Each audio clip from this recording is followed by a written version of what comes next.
Olá pessoal, então agora vamos dar sequência ao nosso conteúdo sobre o manejo de recursos hídricos, abordando agora a interferência antrópica sobre a dinâmica da água.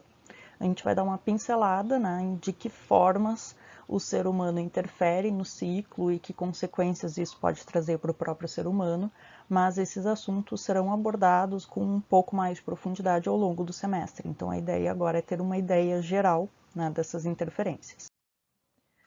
Nesse slide, a gente tem a representação do ciclo hidrológico, pontuando as diferentes situações, ou pelo menos as principais situações, em que o ser humano interfere nesse ciclo, né?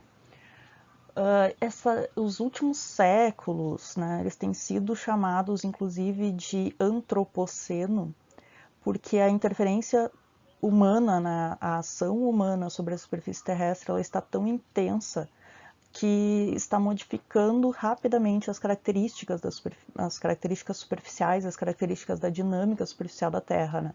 Então tem diversas situações, assim, diversos momentos que subdividem um tempo geológico, né? E eles são agrupados por características em comum.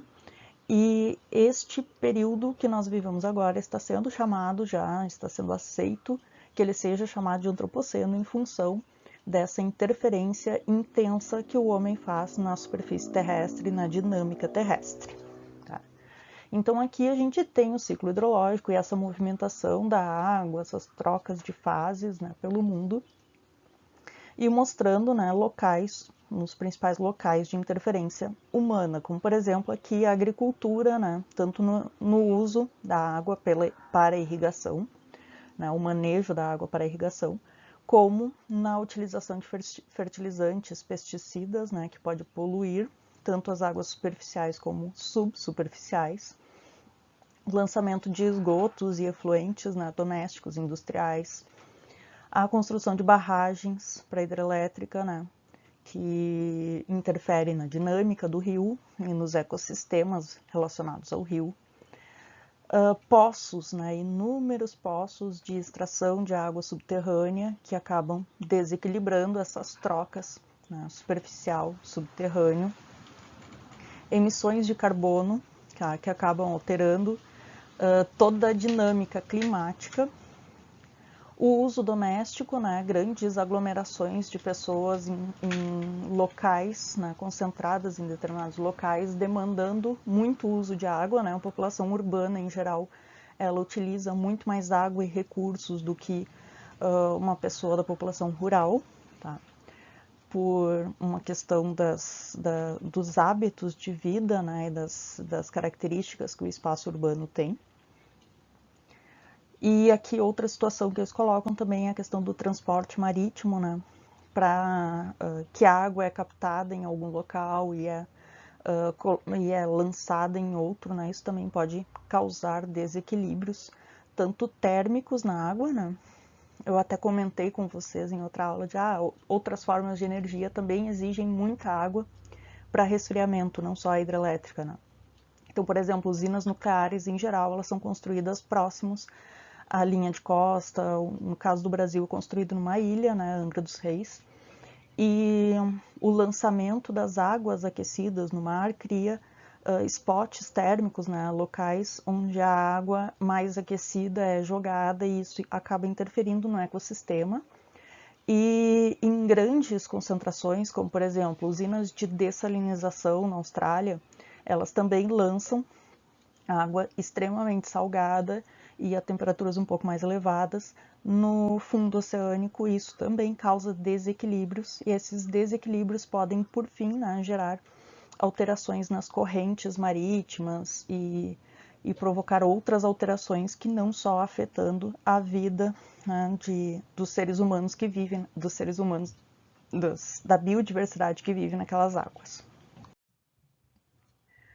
Então, as principais pressões sobre os recursos hídricos, tá? A gente precisa, falando em pressões sobre recursos hídricos, a gente precisa pensar nesses 6 conceitos básicos, né?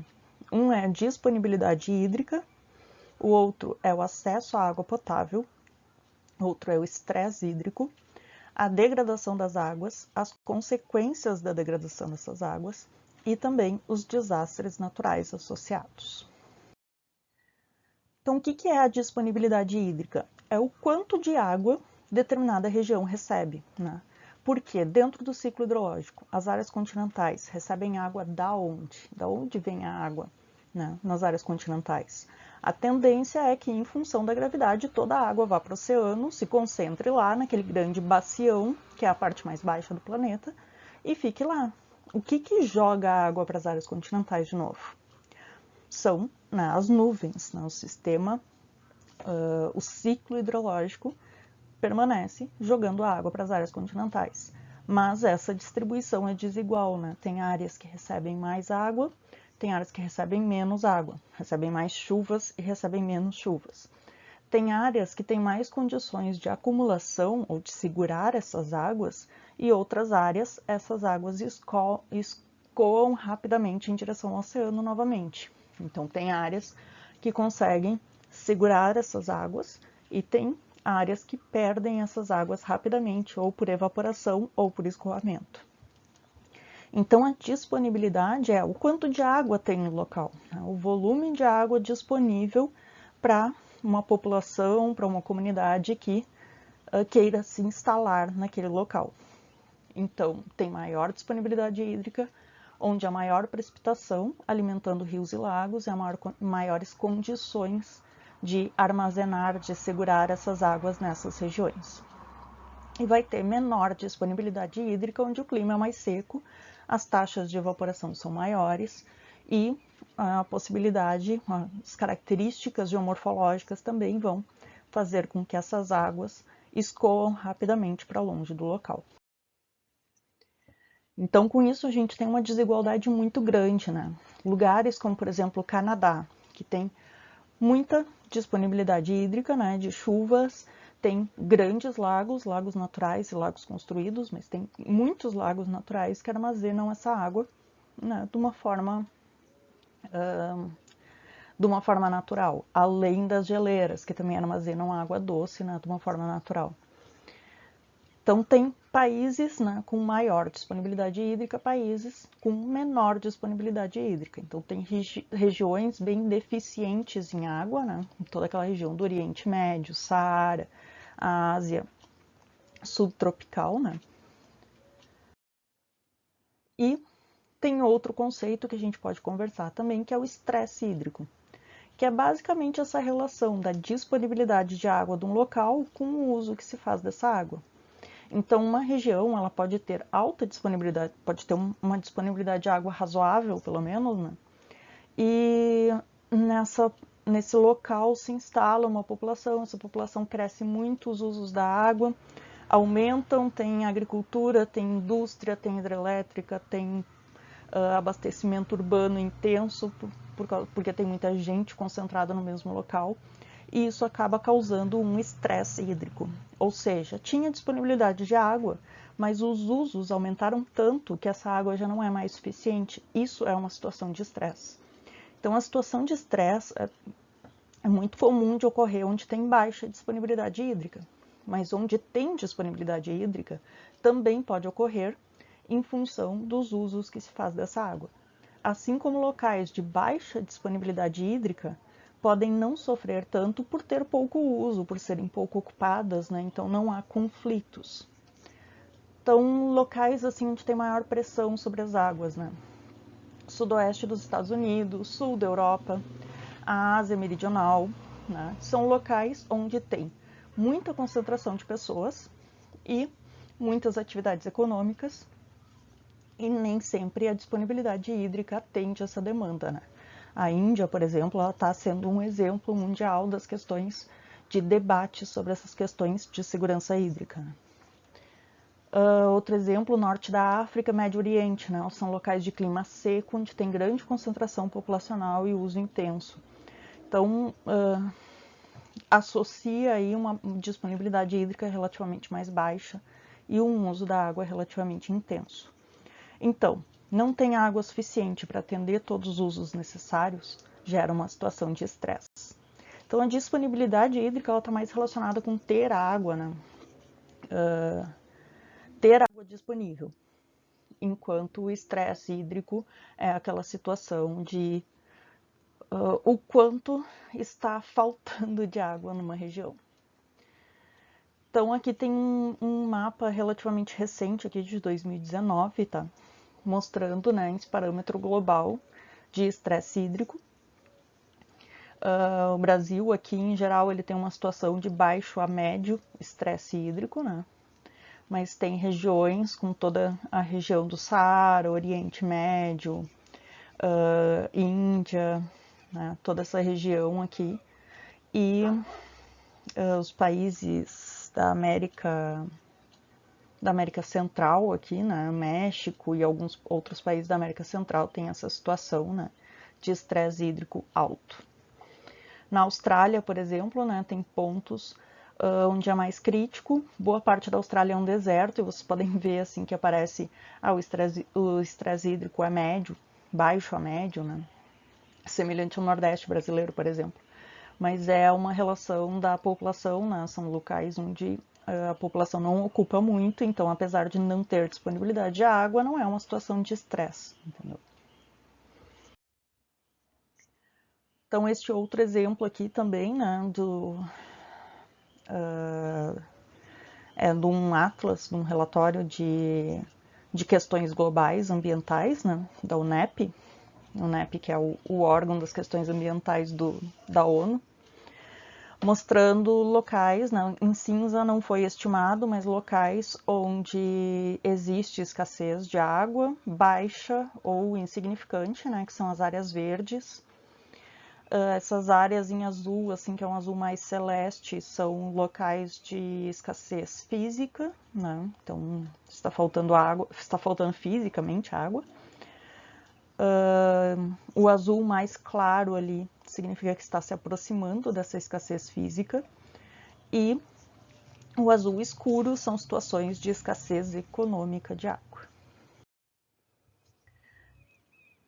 Então, o acesso à água potável. Né? Vocês sabem que ela não está disponível para toda a população mundial e no mundo menos da metade da população tem acesso à água canalizada. Tá? Então, países desenvolvidos, o acesso à água é fácil para praticamente toda a população. Já nos países em desenvolvimento, principalmente na África, em alguns locais do interior do Brasil, as populações precisam caminhar para conseguir chegar a um poço d'água, pegar a água e levar para casa. Tá? E isso acaba provocando algumas diferenças, até mesmo educacionais, porque, em geral, tá, a família trabalha, quem vai buscar água é ou a mulher da família, que deixa de fazer alguma coisa também para buscar, ou é a criança da família que deixa de ir à escola para buscar água, né? Então, praticamente todo dia eles precisam buscar água, buscar baldes de água para terem água disponível. Então, o uso é muito mais racional, né? Não tem desperdício de água nessas situações, porque ela é extremamente escassa e é extremamente difícil ter acesso a ela. Outro problema grave é a degradação, a poluição das águas, né? Tanto por agroquímicos, efluentes de atividades agropecuárias, como efluentes industriais, né? Tem exemplo de tudo isso aí. Principalmente materiais tóxicos, metais pesados, resíduos urbanos, né, efluentes domésticos. O Brasil é um dos piores países do mundo em termos de saneamento, então nós temos abundância de água, mas a gente não cuida nem um pouco delas. E também pelo tráfego fluvial e marítimo. E consequências, né, é um risco para a saúde humana. A EPA dos Estados Unidos, elas fizeram uma análise do que tinha dentro de um copo d'água que a gente ingere, né? Então, tem de tudo, tem arsênico, que todo mundo sabe que é um veneno, tem contaminantes radioativos, tem pesticidas, nitratos, hormônios, compostos fluoretados, cálcio, cromo, chumbo, drogas farmacêuticas, alumínio, THMs, tudo isso em baixas quantidades, tá? E tudo isso não é verificado regularmente na água que é disponibilizada para o consumo humano. Então, o que se faz é a simples desinfecção, em muitos casos, ou um tratamento convencional, mas na maior parte dos casos é só simples desinfecção e tem alguns controles básicos só de qualidade e não analisam muitos aspectos, tá? Então, por isso que é importante, por exemplo, dar o descarte adequado a medicamentos e não né, despejar na pia ou despejar no solo, tá? Por isso que existem os pontos de recolhimento de medicamentos nas farmácias. Mas, de qualquer forma, quando eu tomo um antibiótico, no momento que eu vou urinar, esse antibiótico também sai em alguma quantidade na minha urina, essa urina está indo para os rios, depois eles vão passar por tratamento, mas alguns compostos químicos, eles simplesmente não existe tratamento ou não é considerado necessário fazer tratamento para essas coisas, tá? Existem poucos estudos com relação à segurança, né, desses elementos, na maior parte desses elementos, né, de drogas farmacêuticas, cromo, contaminante radioativo, pesticida, nitrato, né, o que é seguro tomar disso, hormônios. E a gente é bombardeado por isso, assim, sem muito controle, porque realmente não se sabe qual seria o limite aceitável, né? Aquele negócio assim, a gente tem um limite aceitável para consumir poluição, sim, a gente tem, tá? Então a questão grande é essa. E então, com relação ao estudo assim do levantamento da SOS Mata Atlântica, né? Analisaram 183 rios de 11 estados brasileiros e 36% deu água ruim ou péssima, né? E muitos do estado do Rio Grande do Sul, tá, estão nesse estudo. Então é uma situação bem preocupante, porque a água dos rios pode não ser especificamente desse ponto que foi analisado, mas essa água desse rio está desaguando em outro rio, desse rio está sendo captada a água que vai passar por uma simples desinfecção e vai vir para nossa casa, né? Então tem vários poluentes ali que não estão sendo controlados e que estão sendo disponibilizados para o nosso consumo. Então tem alguns fatos aqui, uma arte que foi feita para divulgação, né, dessa questão dos recursos hídricos no Brasil, né? Eu acho que o que mais me chama atenção é esse aqui da torneira, né? 19% da nossa água está tão poluída que não dá para consumir nem mesmo após o tratamento, né? Então, o nosso foi assim, um estudo, uma arte que eles fizeram de divulgação para a questão da necessidade de saneamento básico, né, que ainda é pouco investido no Brasil. E se não houver investimento, principalmente em prevenção, né, a gente não quer remediar, porque remediar é sempre muito mais caro. Então, em ter coleta de esgoto, né, ter o saneamento, em vez de jogar tudo no rio, ter um sistema de saneamento. Se isso não for feito, a estimativa é que até 2035 falte água para 75 milhões de brasileiros. E consequências dessa degradação, né? Existem várias doenças associadas, tá? O slide pulou ali, mas também vocês podem dar uma olhada com calma, tá? Mas existem várias doenças associadas a essa questão, né, da poluição das águas. Várias doenças conhecidas e existem outras ainda não conhecidas ou não associadas. Com relação aos desastres naturais, né? Então aqui eu estou mostrando duas situações da mesma região, né? São Paulo, falta de água e excesso de água. São Paulo não é uma região que tem que tem baixa disponibilidade hídrica, né? Pelo menos faz parte de uma bacia hidrográfica, recebe um volume de chuvas anual relativamente bom, só que a demanda pela água lá cresceu muito e gerou uma situação de estresse hídrico, né? Então é uma região de cabeceiras, como muitas, né, do Rio Grande do Sul, assim, muitas cidades são instaladas em regiões de cabeceira de rio e passam por dificuldades de abastecimento, né? Erechim é uma situação assim que tem passa por bastante dificuldade de abastecimento por estar instalada numa região de cabeceira. Passo Fundo em alguns momentos também, não sei como é que está agora. Sei que Erechim está com um plano, né, para aumentar o abastecimento em função disso. Mas São Paulo, então, passa por situações que chove. Quando chove, tudo vai para o escoamento superficial, inunda tudo. E quando passa a chuva, né, não tem um armazenamento de água para os períodos sem chuva. Então, os reservatórios de hidrelétrica, de abastecimento à população, tudo isso vai escasseando, né? Não tem um armazenamento mais constante, assim, mais geologicamente constante de água. E e acaba faltando água, né? Então tem esses... São Paulo passa todo ano por esses extremos. A gente vê numa semana notícia de enchente e, sei lá, 4 semanas depois tem notícia de racionamento de água por estar com falta de água. Então, no contexto do Brasil, né, se estima que o Brasil tenha cerca de 12%, talvez até mais, da quantidade mundial de água doce, né? No entanto, tem uma grande variação na distribuição dessa água, né? O que acaba causando estresse hídrico em algumas regiões. Então, tem regiões com muita disponibilidade de água, baixa população, como a região amazônica. Tem regiões com uma relativa disponibilidade de água, mas uma população muito elevada, como o Atlântico Sudeste e as cabeceiras do Rio Paraná. Então, isso acaba criando situações de estresse hídrico, né? Então, a disponibilidade de água, ou seja, as chuvas, o quanto de água é recebido por aquele local, é relativamente bom, mas não dá conta das demandas, né?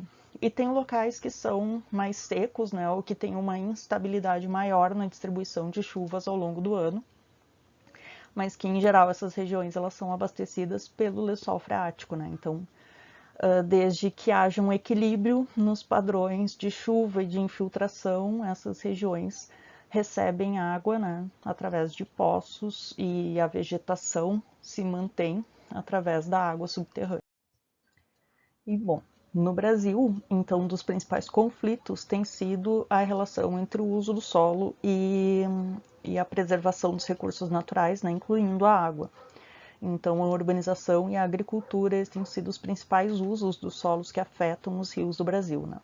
Da urbanização, eu acho que eu nem preciso falar muito para vocês, né? Eu acho que qualquer um de vocês pode dar uma passeada pela zona central da cidade e procurar os rios da cidade, né? E ver em que situações eles estão. Em geral, eles estão comprimidos, pressionados, né? Pelas construções, não tem praticamente nenhum respeito ao APP, a não ser muito pontualmente, assim. Existem construções, aqui em Sananduva, por exemplo, existem construções em cima dos rios, existem prédios residenciais de muitos andares construídos em cima do leito do rio, né? E além de ser uma situação de risco, ainda é uma situação que acaba prejudicando muito essa dinâmica necessária da água, né? Afinal, a gente precisa da água para viver, e a gente afetando a dinâmica dela acaba faltando água para nós nos momentos que não tem chuva. E a população urbana no Brasil, ela tem crescido muito e muito rapidamente, né? Então, praticamente assim, da década de 50 até 2010, inverteu, né, a proporção de população rural urbana em pouco mais de 50 anos, né?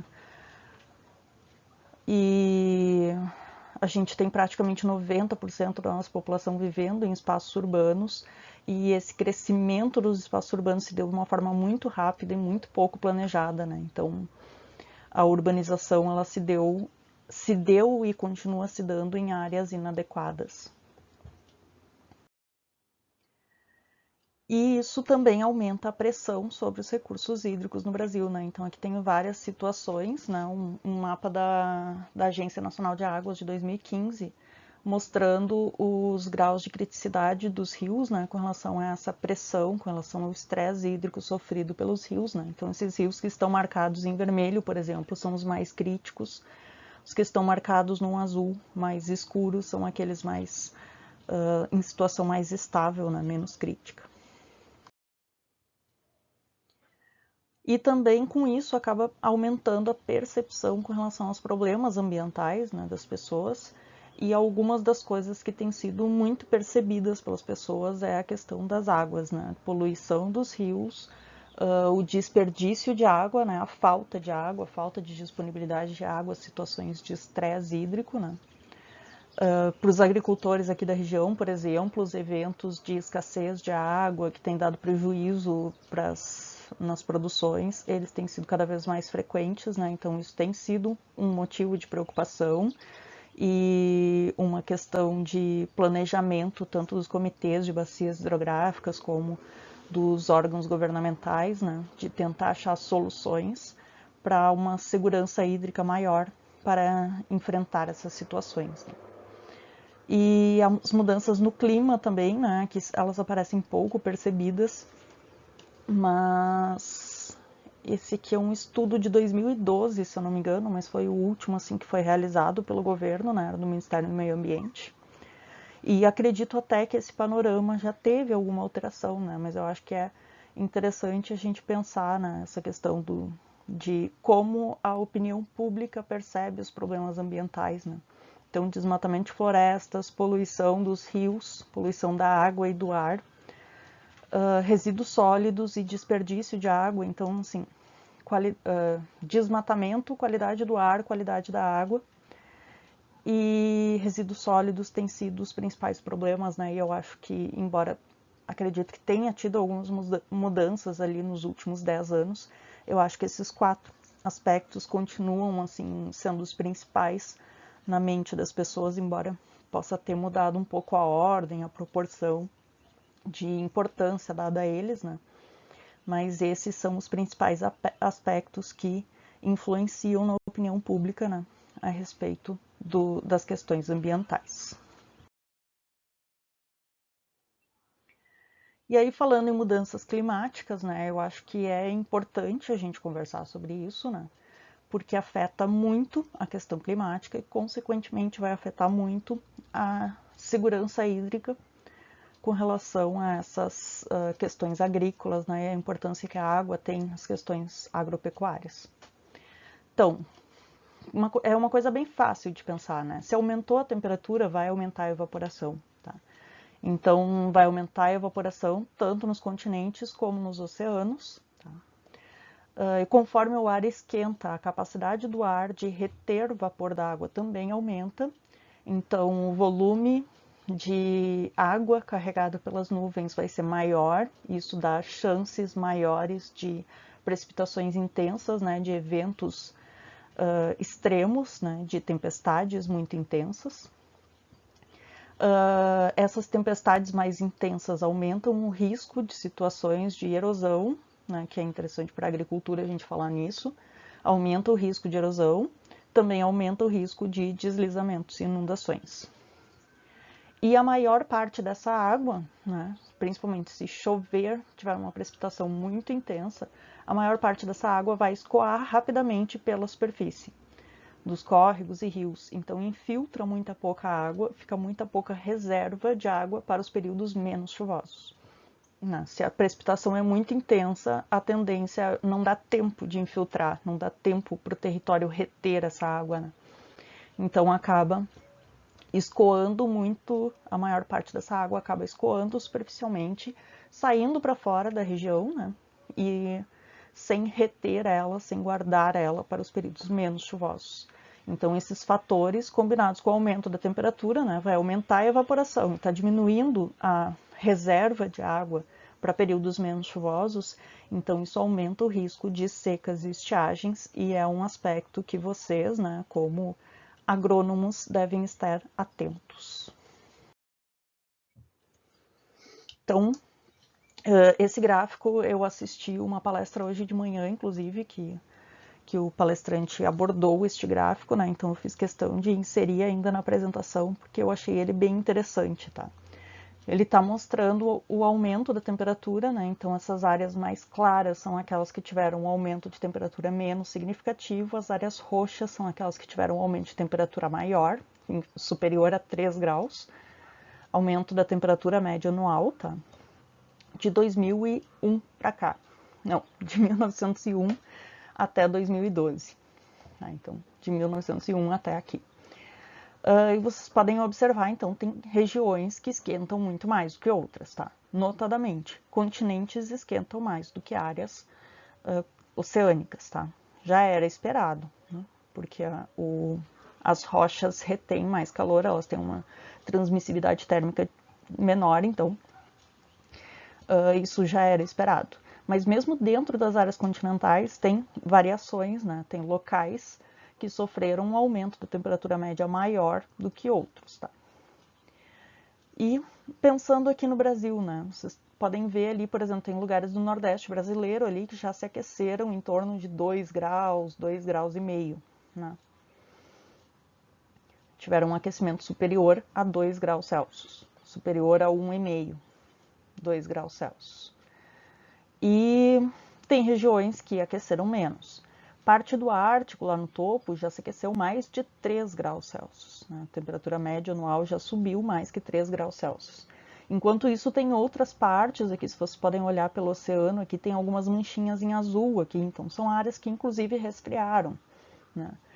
O que acontece? Essas zonas mais aquecidas e mais frias são aquelas que determinam as correntes atmosféricas e as correntes marítimas. Correntes atmosféricas e correntes marítimas determinam a distribuição das chuvas, né? Determinam a distribuição das atmosféricas que carregam as chuvas. Então, tá variando locais mais frios, mais quentes, está variando a temperatura, a distribuição da temperatura global, vai afetar a circulação atmosférica. Afetou a circulação atmosférica, vai afetar o transporte de vapor d'água, consequentemente vai afetar a distribuição das chuvas. Então, sim, nós precisamos estar atentos porque essas mudanças estão acontecendo. Aceitem ou não que é interferência antrópica, tá? Eu sei que muita gente não aceita que isso seja interferência antrópica, tá? Mas isso não vem ao caso agora. Aceitem ou não que é interferência antrópica, tá? Não, digamos que isso não vem ao caso. Essas mudanças estão acontecendo e vocês precisam estar atentos a isso, tá?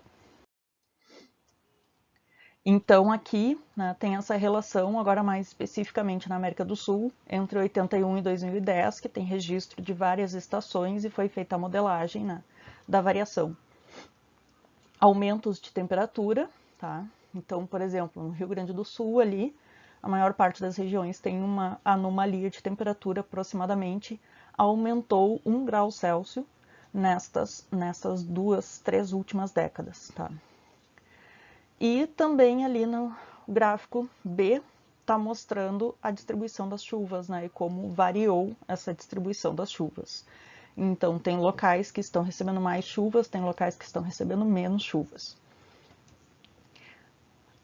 Aumentou, por exemplo, o volume de chuvas ali próximo ao Paraná, digamos assim. No Rio Grande do Sul aumentou um pouquinho também, em torno de 10, 20%. Mas essas alterações de temperatura vão afetar a distribuição das chuvas, então as duas coisas estão correlacionadas, tá? E como essas mudanças afetam a sociedade e as atividades econômicas da sociedade, né?